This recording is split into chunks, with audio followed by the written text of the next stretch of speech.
जाळता, कुजविता आणि सुकविता येण्यासारखा नाही.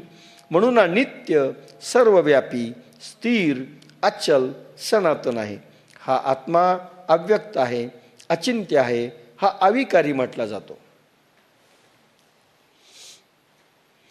समगीत बाप्पासाहेबांचं हे 3 श्लोकावर 23, 24, 25.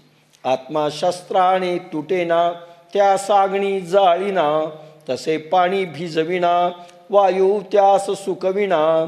न हा तुटे जळे कुजे, न हा सुके बुडे भिजे. नित्य सर्वव्यापी स्थिर, आचल सनातन चिर. पाहू येणा चिंतू येणा, निर्विकार आत्मा जाणा. ऋषी पाही असा त्याला, शोक बाधा न हो तुला.